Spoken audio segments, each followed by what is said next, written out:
All right, I'm continuing from where we left off in the previous exercise. I now want to load in some swatches, my saved swatches, which you and I saved out at the beginning of the previous exercise. Now, what I could do if I wanted to is I could head up to the swatches panel menu and then choose load swatches. And when I do so, I get an open dialog box showing up. And sure enough, there's the swatches that you and I had saved out back at the beginning of the previous exercise. So remember, I called mine Jeff's swatches, right? But if I do this, if I go ahead and click on open, what's going to wind up happening is I'm going to get my saved swatches added on to the existing swatches that sit inside the swatches panel. And that's no good. I don't want to add them on. I don't want to append them to the existing swatches. I want to completely replace them. I want to completely load in this new swatch library that I created, right? So here's what I'm going to do instead. I'm going to click on cancel. And then what I'll do is I'll go back to the panel menu, back to the swatches panel menu.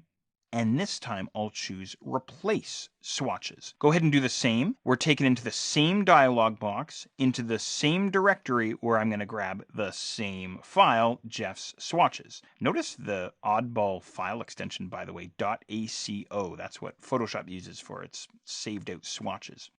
In any regard, I'm going to go ahead and click on open. What happens is I now get my saved out swatches, my saved out library loading into the swatches panel, but it doesn't really look the same though, does it? It's because the view of the swatches panel has changed. If I scroll all the way down to the bottom, there's my robot eye patch, my washed blue, the dark green, the robot yellow, and so on, right? So instead, what I'm going to do is I'm going to head back to the panel menu and simply change my view from small list back to small thumbnail. And that takes you and I all the way back to where we had started. So there you go. There's a couple of neat things that you can do in terms of saving out your stored swatches so that you can always pull them back. And also a quick look at how you can load in other libraries like your Pantone colors.